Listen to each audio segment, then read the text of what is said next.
Hello everyone, जय Hind. Welcome to my channel live तक GS. आज हम आपको बीटीएससी यानी कि बिहार तकनीकी सेवा आयोग Bihar ANM auxiliary nursing midwifery का प्रैक्टिस सेट का डिस्कशन करवाएंगे। इसमें कुल 21 प्रैक्टिस सेट दिया गया है और आज हम चौथे नंबर सेट का प्रैक्टिस करवाएंगे। इससे पहले मैं 3 सेट का प्रैक्टिस करवा चुकी हूँ। अगर आप लोग नहीं देखे हैं तो प्लेलिस्ट में जाकर जरूर देख लें। यह बुक जो है आर गुप्ता द्वारा कृत है और इस बुक में परीक्षा के नवीनतम पाठ्यक्रम के अनुसार दिया गया है। तो यह एएनएम की परीक्षा के लिए बहुत ही महत्वपूर्ण होगा।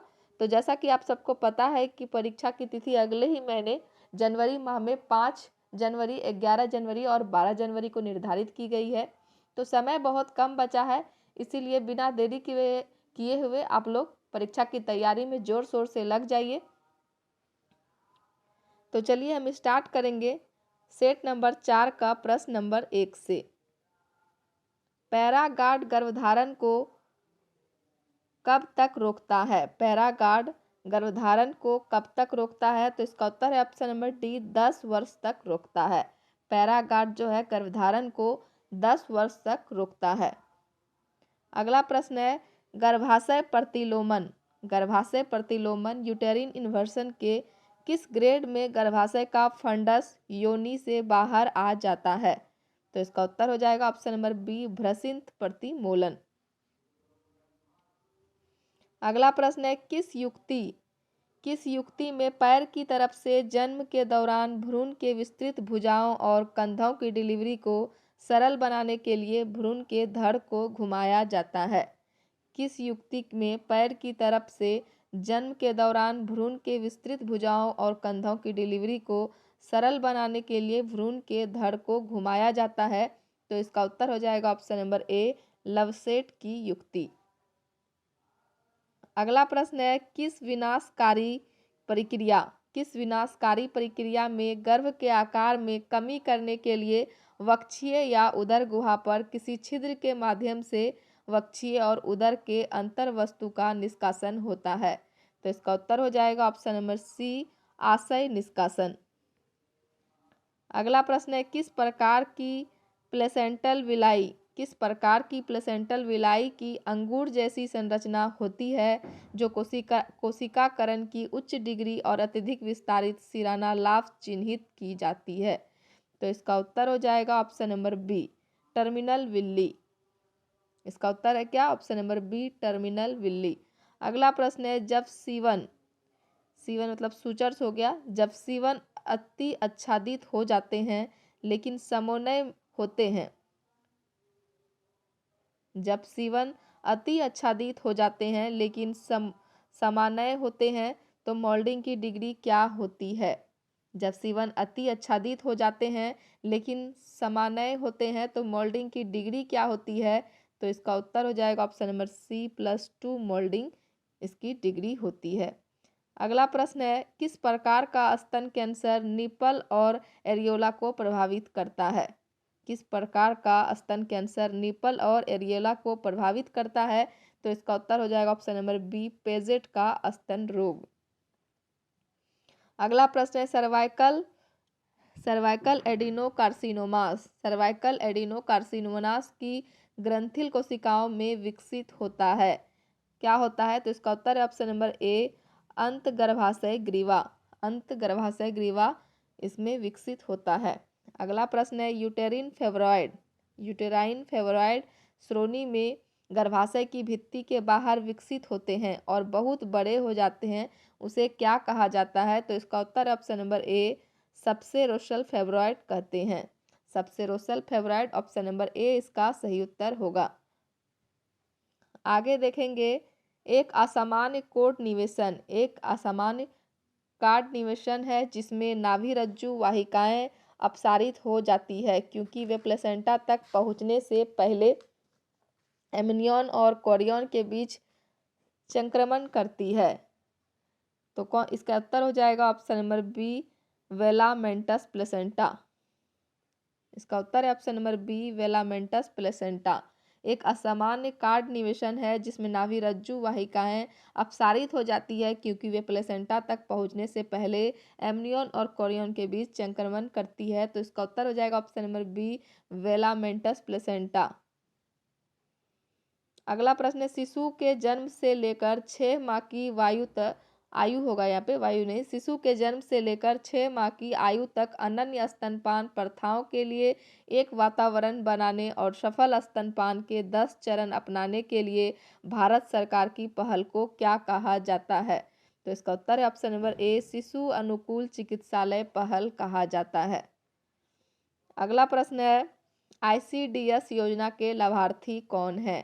ICDS योजना के लाभार्थी कौन है? तो इसका उत्तर हो जाएगा ऑप्शन नंबर डी, शिशु विद्यालय के बच्चे, प्री स्कूल के बच्चे जो हैं ICDS योजना के लाभार्थी हैं।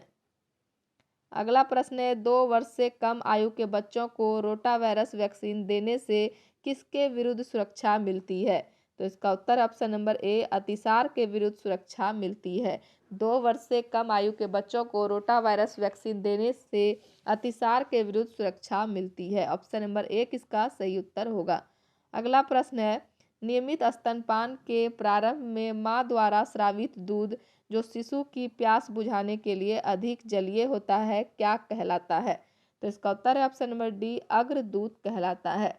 नियमित स्तनपान के प्रारंभ में माँ द्वारा स्रावित दूध जो शिशु की प्यास बुझाने के लिए अधिक जलीय होता है अग्रदूत कहलाता है। ऑप्शन नंबर डी इसका सही उत्तर होगा। अगला प्रश्न है, एक बच्चे में अग्र कलांतराल सामान्यतः किस आयु में बंद हो जाता है? एंटीरियर फंटानेल किस आयु में बंद हो जाता है? तो इसका उत्तर हो जाएगा ऑप्शन नंबर डी, 12 से 18 माह में बंद हो जाता है। आगे देखेंगे, गुणसूत्रीय असामान्यता डाउन संलक्षण को और क्या कहा जाता है? गुणसूत्रीय असामान्यता डाउन संलक्षण को और क्या कहा जाता है? तो इसका उत्तर हो जाएगा ऑप्शन नंबर सी, त्रिगुणसूत्रता 21 कहा जाता है। अगला प्रश्न है, फ्लैग साइन से पीड़ित बच्चे का एक विशिष्ट लक्षण है। फ्लैग साइन से पीड़ित बच्चे का एक विशिष्ट लक्षण क्या है? तो इसका उत्तर है ऑप्शन नंबर सी, क्वासिक्योर है। क्वासिक्योर कोड जो है यह फ्लैग साइन से पीड़ित बच्चे का एक विशिष्ट लक्षण है। अगला प्रश्न है, नवजातों में सारनाट स्टेजिंग स्कोर। नवजातों में सारनाट स्टेजिंग स्कोर वह टूल होता है जिसका व्यापक रूप से उपयोग किसको निर्धारित करने के लिए किया जाता है? तो इसका उत्तर हो जाएगा ऑप्शन नंबर ए, मस्तिष्क विकृति। नवजातों में सारनाट स्टेजिंग स्कोर वह टूल होता है जिसका व्यापक रूप से उपयोग मस्तिष्क विकृति को निर्धारित करने के लिए किया जाता है। ऑप्शन नंबर ए इसका सही उत्तर हो जाएगा। अगला प्रश्न है, विश्व स्वास्थ्य संगठन कब तक अनन्य स्तनपान की अनुशंसा करता है? एक्सक्लूसिव ब्रेस्ट फीडिंग की अनुशंसा कब तक करता है? तो इसका उत्तर हो जाएगा ऑप्शन नंबर सी, प्रथम 6 माह तक। अगला प्रश्न है, जन्म के समय बच्चे का वजन 1500 ग्राम से कम होने पर क्या माना जाता है? जन्म के समय बच्चे का वजन 1500 ग्राम से कम होने पर क्या माना जाता है? तो इसको कहा जाता है option number B, very low birth weight baby. Option number B इसका सही उत्तर हो जाएगा, very low birth weight baby कहा जाता है अगर 1500 ग्राम से कम बच्चे का वजन। अगला प्रश्न है, सीरम एल्बुमिन में कमी होने के कारण निम्नलिखित में से किस रोग को पेरिफेरल और पेरीऑर्बिटल एडिमा से चिन्हित किया जाता है? सीरम एल्बुमिन में कमी होने के कारण निम्नलिखित में से किस रोग को पेरिफेरल और पेरीऑर्बिटल एडिमा से चिन्हित किया जाता है? तो इसका उत्तर है ऑप्शन नंबर बी, क्वासिरियोर जो होता है क्वासियरकर, इसकी इस रोग में पेरिफेरल और पेरीऑर्बिटल एडिमा से चिन्हित किया जाता है। ऑप्शन नंबर बी इसका सही उत्तर होगा। उम्मीद है कि वीडियो आप लोग को पसंद आ रहा होगा। वीडियो अगर अच्छा लग रहा है तो वीडियो को लाइक कीजिए, कमेंट कीजिए और ज़्यादा से ज़्यादा शेयर कीजिए ताकि सभी एएनएम छात्राओं के पास यह वीडियो पहुंच सके और वीडियो का लाभ उठा सके। और जो भी चैनल पर नए जुड़े हैं, चैनल को सब्सक्राइब कीजिए ताकि आपके पास सभी नोटिफिकेशन समय से पहुँच सके। अगला प्रश्न है, श्वसनी की आंशिक अवरोध के कारण एक या अधिक फुफ्फुसीय खंडों की हाइपर इन्फ्लेशन, श्वसनी की आंशिक अवरोध के कारण एक या अधिक फुफ्फुसीय खंडों की हाइपर इन्फ्लेशन, जिसके कारण आसन अंगों पर दाब लक्षण होते हैं, उसको क्या कहा जाता है? तो इसका उत्तर हो जाएगा ऑप्शन नंबर बी, सहज लोबार वातस्फीति कहा जाता है। सहज लोबार वातस्फीति कहा जाता है। अगला प्रश्न है, पुटीय तंतुमयता सिस्टिक फाइब्रोसिस के निदान के लिए निम्नलिखित में से कौन सा एक मानक परीक्षण है? तो इसका उत्तर है ऑप्शन नंबर ए, श्वेत परीक्षण जो है यह एक मानक परीक्षण है। सिस्टिक फाइब्रोसिस के निदान के लिए श्वेत परीक्षण जो है एक मानक परीक्षण है। ऑप्शन नंबर ए इसका सही उत्तर हो जाएगा। अगला प्रश्न है, अंतरंग लिस्मेनिया, अंतरंग लिस्मेनिया को क्या कहा जाता है? तो इसका उत्तर हो जाएगा ऑप्शन नंबर बी, काला जार कहा जाता है। अंतरंग लिस्मेनिया को काला जार भी कहा जाता है। ऑप्शन नंबर बी इसका सही उत्तर होगा। अगला प्रश्न है, निम्नलिखित में से कौन सा एक यकृत के भीतर बिलिरुबिन चयापचय का एक ऑटोसोमल अप्रभावी विकार है? निम्नलिखित में से कौन सा एक यकृत के भीतर बिलिरुबिन चयापचय का एक ऑटोसोमल अप्रभावी विकार है? तो इसका उत्तर हो जाएगा ऑप्शन नंबर ए, गिलबर्ट संलक्षण। अगला प्रश्न है, हृदय गति दर श्वसन और तंत्रानुसारी, हृदय गति दर श्वसन और तंत्रानुसारी रक्तदाब के प्रवेगी परिवर्तन किस प्रकार के नवजात सीजर में सामान्य होते हैं? तो इसका उत्तर हो जाएगा option number B, autonomic ictal scissor.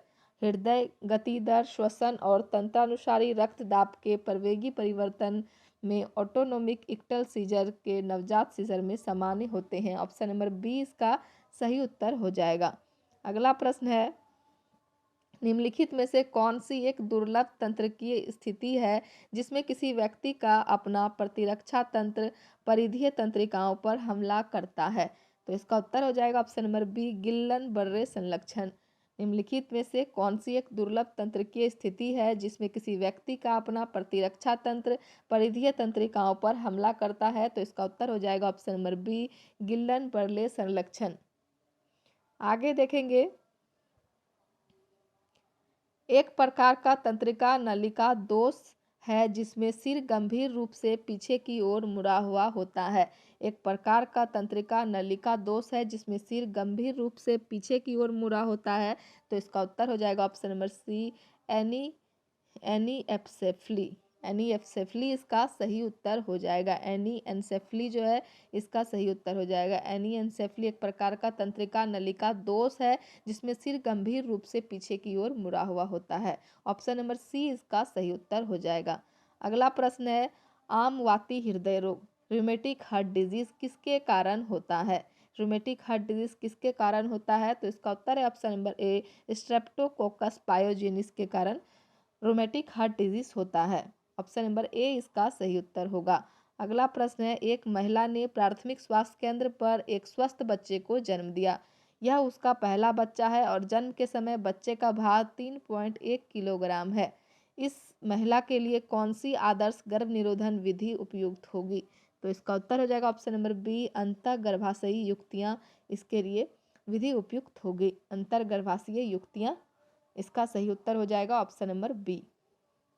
अगला प्रश्न है, जैव चिकित्सा अपशिष्टों का निपटान के आधार पर विभिन्न श्रेणियों में पृथक्करण पर किया जाना चाहिए। तो इसका उत्तर है ऑप्शन नंबर बी, अपशिष्ट उत्पादन के स्थान पर किया जाना चाहिए। ऑप्शन नंबर बी इसका सही उत्तर हो जाएगा। अगला प्रश्न है, आयुष्मान भारत योजना के अंतर्गत प्रधानमंत्री जन आरोग्य योजना के माध्यम से द्वितीयक और तृतीयक उपचार के लिए प्रति परिवार प्रति वर्ष वार्षिक लाभ सुरक्षा राशि कितनी है? तो इसका उत्तर हो जाएगा ऑप्शन नंबर बी, 5 लाख है।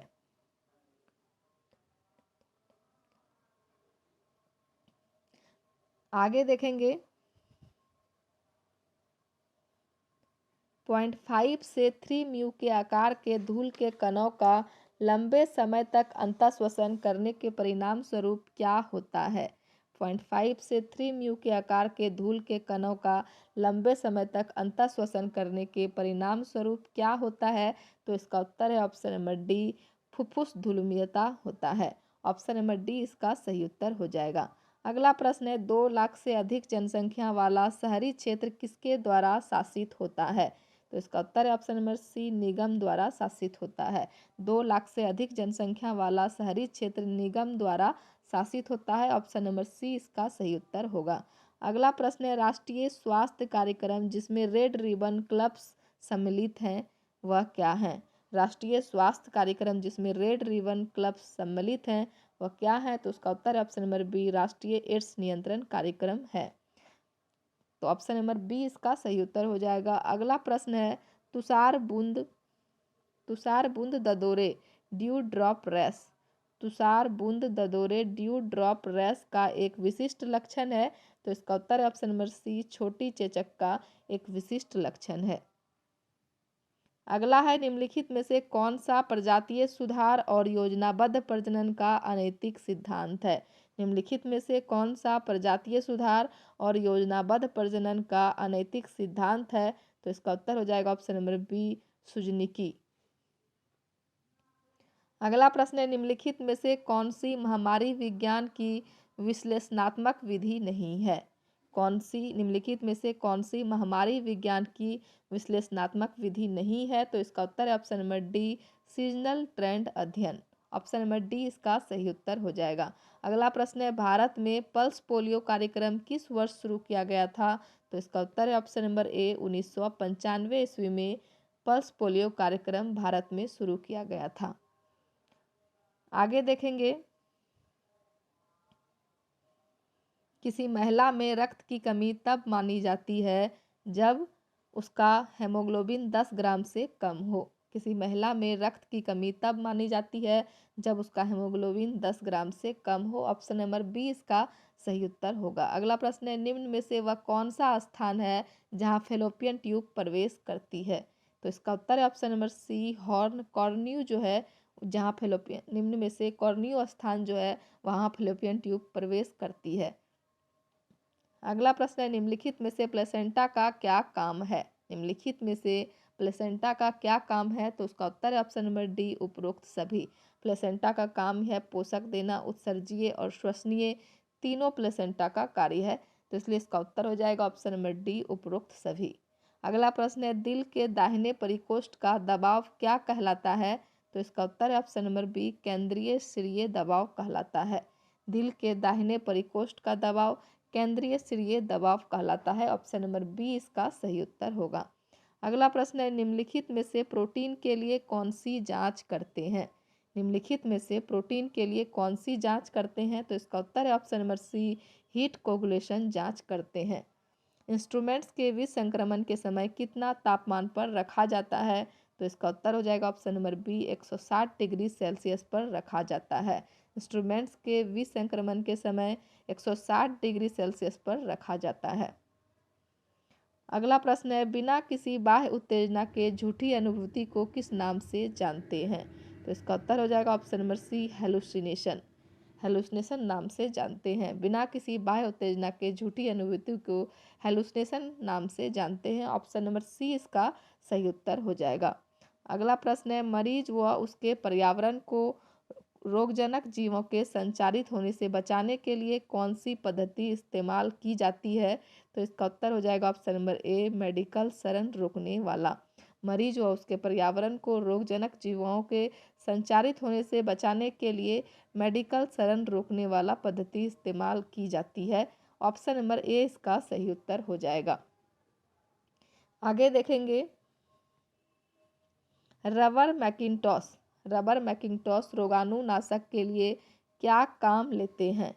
रबर मैकिंटॉश रोगाणुनाशक के लिए क्या काम लेते हैं? तो इसका उत्तर है ऑप्शन नंबर ए, लाइजीजोल और सांद्रता। लाइजीजोल 1:80 सांद्रता, इसका उत्तर हो जाएगा ऑप्शन नंबर ए। अगला प्रश्न है, सूक्ष्म जीवों का एक निर्धारित वह ज्ञात क्षेत्रों तक सीमित रखने के उद्देश्य हेतु कौन सी तकनीक काम में लाई जा सकती है? सूक्ष्म जीवों को एक निर्धारित व ज्ञात क्षेत्रों तक सीमित रखने के उद्देश्य हेतु कौन सी तकनीक काम में लाई जा सकती है? तो इसका उत्तर हो जाएगा ऑप्शन नंबर सी, अवरोधक नर्सिंग।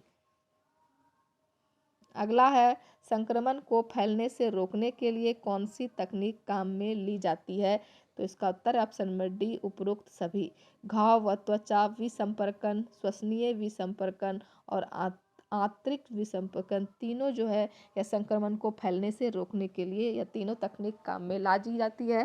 तो इसलिए उसका उत्तर हो जाएगा ऑप्शन नंबर डी, उपरोक्त सभी। अगला प्रश्न है, निम्नलिखित को छोड़कर दवा भ्रम का कारण बन सकती है। निम्नलिखित को छोड़कर दवा भ्रम का कारण बन सकती है। तो इसका उत्तर है option number C, cimetidine. Cimetidine को छोड़कर बाकी सब दवा भ्रमण का कारण बन सकती है। अगला प्रश्न है, इनमें से कौन मनोविज्ञान हेल्थ टीम का हिस्सा नहीं होता है। निम्नलिखित में से कौन सा मनोविज्ञान हेल्थ टीम का हिस्सा नहीं होता है। तो इसका उत्तर है ऑप्शन नंबर बी, मनोवैज्ञानिक। अगला है, किस व्यक्ति को ऊंचे स्थान से डर लगता है। जिस व्यक्ति को ऊंचे स्थान से डर लगता है वह किस मानसिक विकार से पीड़ित है। तो इसका उत्तर हो जाएगा option number B, claustrophobia. Claustrophobia में व्यक्ति को ऊंचे स्थान से डर लगता है। आगे देखेंगे, सॉफ्टनिंग ऑफ सर्विक्स क्या कहलाता है। सॉफ्टनिंग ऑफ सर्विक्स क्या कहलाता है। तो इसका उत्तर है ऑप्शन नंबर बी, जैक्यूमिर साइन कहलाता है। माहवारी के समय यदि रक्तस्राव कम हो जाए तो उसे क्या कहते हैं। तो उसका उत्तर है ऑप्शन नंबर बी, हॉर्पोमेनोहॉरी कहते हैं। ह्यूपोमेनोहॉरी कहते हैं। माहवारी के समय यदि रक्तस्राव कम हो जाए तो उसे ह्यूपोमेनोहॉरी कहते हैं। ऑप्शन नंबर बी इसका सही उत्तर हो जाएगा। अगला प्रश्न है, एक 24 सप्ताह की गर्भवती महिला के फ्यूडल की लंबाई कितनी होगी। तो इसका उत्तर है ऑप्शन नंबर सी, 25 सेंटीमीटर होगी। एक 24 सप्ताह की गर्भवती महिला के फ्यूडल की लंबाई 25 सेंटीमीटर होगी। बच्चों में हाइपोथर्मिया के लक्षण हैं। बच्चों में हाइपोथर्मिया के कौन कौन से लक्षण हैं। तो इसका उत्तर है, कम रोना भी हाइपोथर्मिया का लक्षण है। बच्चे का शारीरिक तापमान, लिथर्जी, यह तीनों लक्षण जो है हाइपोथर्मिया के हैं। तो इसका उत्तर हो जाएगा ऑप्शन नंबर डी, उपयुक्त सभी। अगला प्रश्न है, त्वचा को पीला रंग कौन प्रदान करता है। त्वचा को पीला रंग कौन प्रदान करता है। तो इसमें पहला हमारा है बाइल पिगमेंट का अतिरिक्त स्तर, और दूसरा है त्वचा के नीचे मौजूद वसा में मौजूद केरोटिन्स, और तीसरा है केरोटीन, चौथा है मेलानिन। तो त्वचा को पीला रंग कौन प्रदान करता है। तो इसका उत्तर हो जाएगा ऑप्शन नंबर डी, मेलेनिन और केरोटीन। सॉरी, मेलेनिन और केरोटीन नहीं, मेलानिन और बाइल पिगमेंट का अतिरिक्त स्तर 4 और 1 जो है इसके कारण से त्वचा को पीला रंग प्रदान करता है। अगला प्रश्न है, सूक्ष्म जीव विज्ञान के क्षेत्र में पहला नोबेल पुरस्कार किसे मिला। सूक्ष्म जीव विज्ञान के क्षेत्र में पहला नोबेल पुरस्कार किसे मिला। तो इसका उत्तर हो जाएगा ऑप्शन नंबर डी, बेहरिंग को मिला। रेबीज नामक बीमारी किस विषाणु से होती है। तो इसका उत्तर है ऑप्शन नंबर ए, रेबीज वायरस से होती है। रेबीज नामक बीमारी रेबीज वायरस से होती है। उम्मीद कर रहे हैं कि वीडियो आप लोग को पसंद आ रहा होगा। वीडियो अगर अच्छा लग रहा है तो वीडियो को लाइक कीजिए, कमेंट कीजिए और ज़्यादा से ज़्यादा शेयर कीजिए। आगे देखेंगे, प्रत्येक निलय द्वारा प्रति मिनट रक्त बाहर निकालने की मात्रा को कहा जाता है। क्या कहा जाता है। तो इसका उत्तर है option number B, cardiac output कहा जाता है। प्रत्येक निलय द्वारा प्रति मिनट रक्त बाहर निकालने की मात्रा को कार्डियक आउटपुट कहा जाता है। ऑप्शन नंबर बी इसका सही उत्तर हो जाएगा। अगला प्रश्न है, रेनिन हार्मोन किसके द्वारा संश्लेषित होता है। रेनिन हार्मोन किसके द्वारा संश्लेषित होता है। तो इसका उत्तर है option number A, renin hormone जो है यह जक्स्टाग्लोमेरुलर अपरेटस के द्वारा स्रावित होता है, संश्लेषित होता है। ऑप्शन नंबर ए इसका सही उत्तर हो जाएगा। अगला प्रश्न है, ग्लूकागॉन हार्मोन किसके द्वारा स्रावित होता है। ग्लूकागॉन हार्मोन किसके द्वारा स्रावित होता है। तो इसका उत्तर हो जाएगा ऑप्शन नंबर डी, अग्नाशय की अल्फा कोशिकाएं द्वारा ग्लूकागॉन हार्मोन स्रावित होता है। ऑप्शन नंबर डी इसका सही उत्तर हो जाएगा। अगला प्रश्न है, सिस्टोमेट्री में किसकी मात्रा और दबाव में परिवर्तन का अध्ययन है। सिस्टोमेट्री में किसकी में मात्रा और दबाव में परिवर्तन का अध्ययन है। तो इसका उत्तर है ऑप्शन नंबर बी, मूत्राशय। सिस्टोमेट्री मूत्राशय में मात्रा और दबाव में परिवर्तन का अध्ययन है। ऑप्शन नंबर बी इसका सही उत्तर हो जाएगा। अगला प्रश्न है, राष्ट्रीय टीकाकरण अनुसूची के अनुसार BCG का टीका बच्चों को कितने वर्ष पर दिया जाता है? तो इसका उत्तर है ऑप्शन नंबर ए, जन्म के समय दिया जाता है। राष्ट्रीय टीकाकरण अनुसूची के अनुसार BCG का टीका बच्चों को जन्म पर दिया जाता है। ऑप्शन नंबर ए इसका सही उत्तर हो जाएगा। आगे देखेंगे, बच्चों में हुकारने वाली खांसी किसका लक्षण है? बच्चों में हुकारने वाली खांसी किसका लक्षण है? तो इसका उत्तर है ऑप्शन नंबर सी, काली खांसी का लक्षण है। बच्चों में हुकारने वाली खांसी जो है यह काली खांसी का लक्षण है। ऑप्शन नंबर सी इसका सही उत्तर हो जाएगा। अगला प्रश्न है, कंजक्टिवा में बिटोट्स स्पॉट, कंजक्टिवा में बिटोट्स स्पॉट किसकी कमी के कारण होता है? तो इसका उत्तर हो जाएगा option number C, vitamin A की कमी के कारण कंजक्टिवा में बिटोट्स स्पॉट होता है।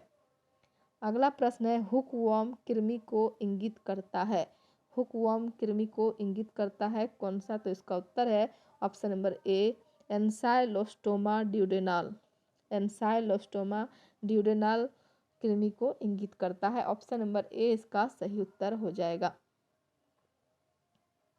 अगला प्रश्न है, द्विध्रुवी भावात्मक विकारों के उपचार में कौन से दवा की प्रयोग की जाती है? द्विध्रुवी भावात्मक विकारों के उपचार में कौन से दवा की प्रयोग की जाती है? तो इसका उत्तर हो जाएगा ऑप्शन नंबर बी, लिथियम। अगला है, क्लस्टेरोफोबिया के डर की ओर इंगित करता है, क्लस्टेरोफोबिया जो है किसके डर की ओर इंगित करता है? तो इसका उत्तर है ऑप्शन नंबर बी, बंद स्थान के डर को इंगित करता है। क्लस्टेरोफोबिया जो है यह बंद स्थान के डर को इंगित करता है। अगला प्रश्न है, विद्युत प्रेरक चिकित्सा, विद्युत प्रेरक चिकित्सा के लिए सर्वाधिक सामान्य संकेत किसका है? तो इसका उत्तर है ऑप्शन नंबर सी, आत्महत्या के जोखिम के साथ गंभीर अवसाद। विद्युत प्रेरक चिकित्सा के लिए सर्वाधिक सामान्य संकेत जो है आत्महत्या के जोखिम के साथ गंभीर अवसाद है। ऑप्शन नंबर सी इसका सही उत्तर हो जाएगा। अगला प्रश्न है, निम्नलिखित में से कौन सा एक खाने से संबंधित विकार है? निम्नलिखित में से कौन सा एक खाने से संबंधित विकार है? तो इसका उत्तर हो जाएगा option number C, bulimia nervosa. Bulimia nervosa जो है खाने से संबंधित विकार है। ऑप्शन नंबर सी इसका सही उत्तर हो जाएगा। अगला प्रश्न है, बार बार चिकित्सा के आश्वासन के बावजूद गंभीर बीमारी होने के डर की लगातार आशंका के रूप में जाना जाता है।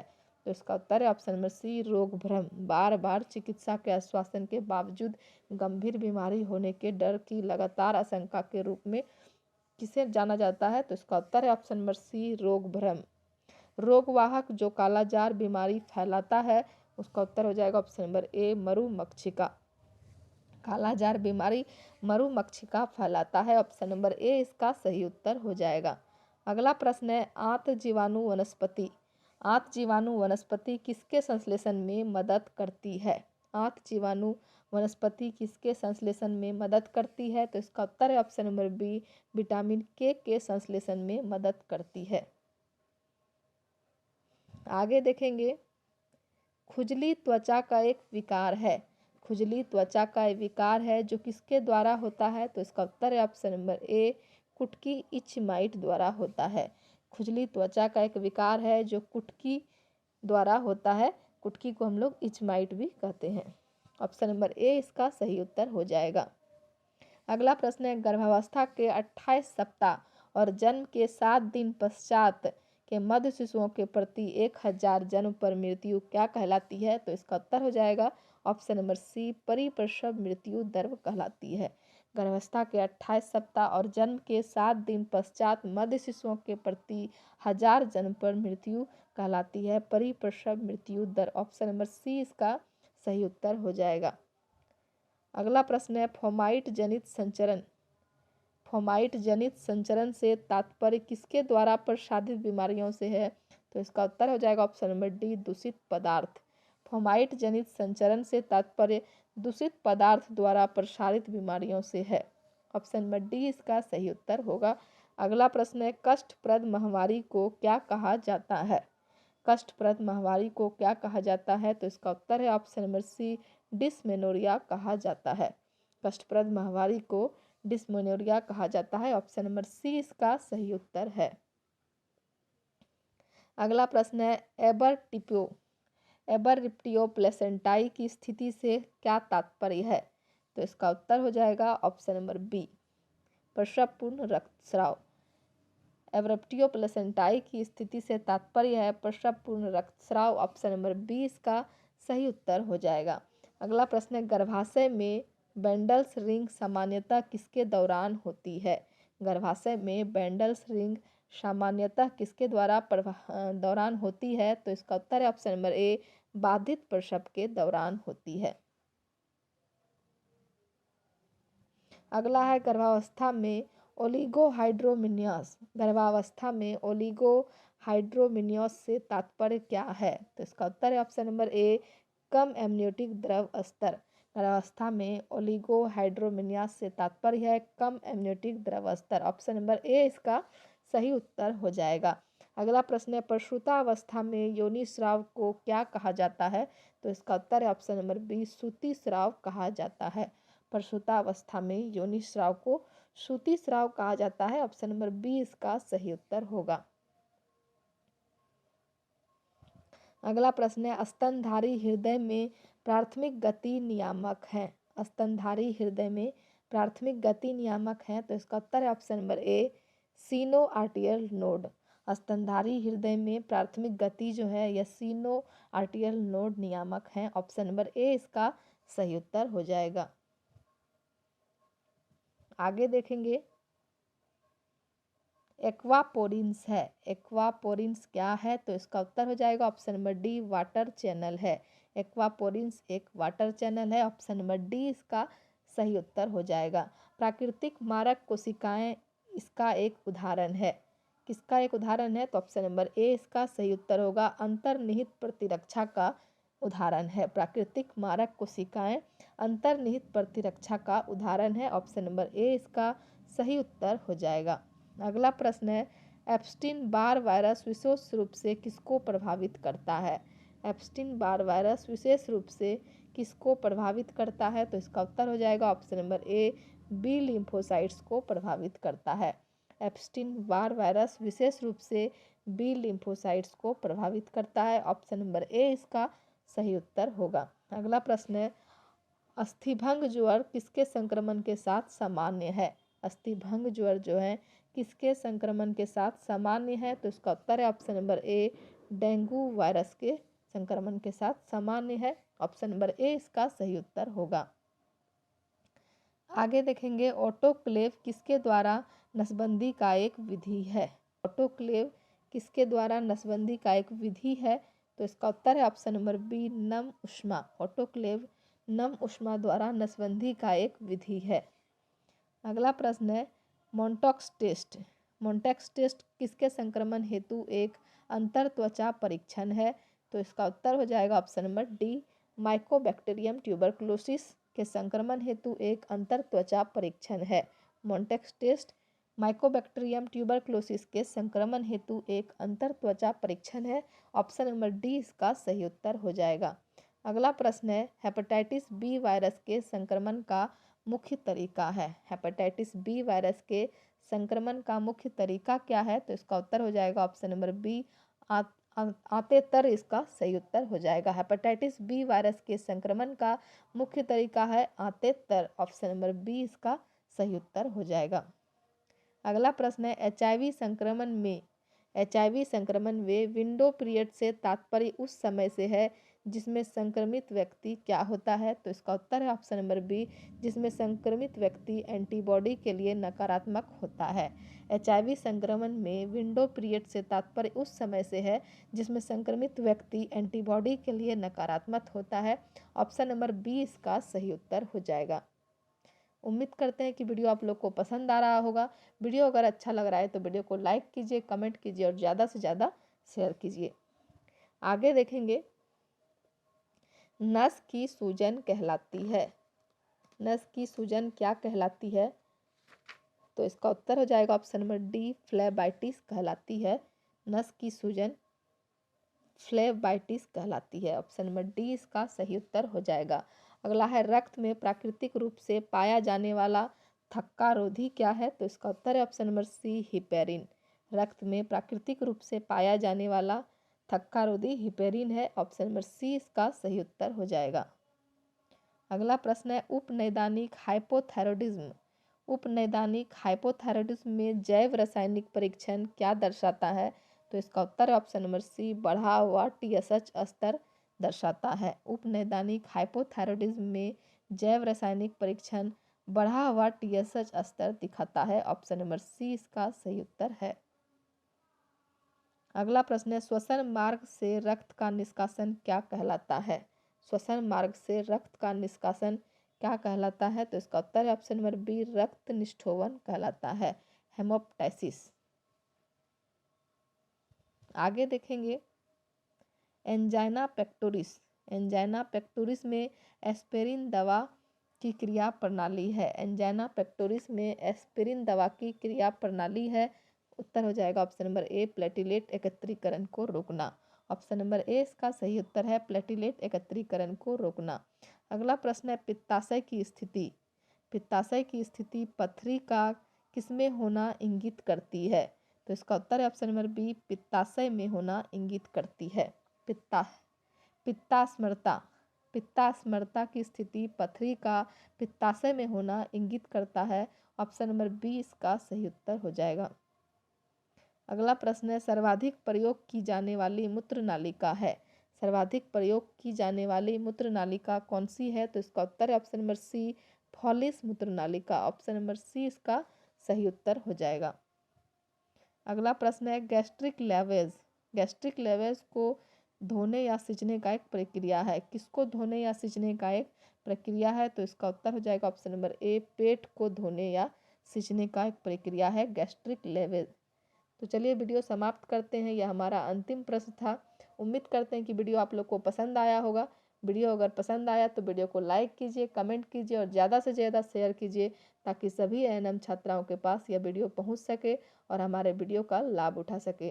और जो लोग भी चैनल पर नए जुड़े हैं हमारे चैनल को सब्सक्राइब कीजिए ताकि हमारा सभी वीडियो का नोटिफिकेशन आपके पास सही टाइम पर पहुँच सके।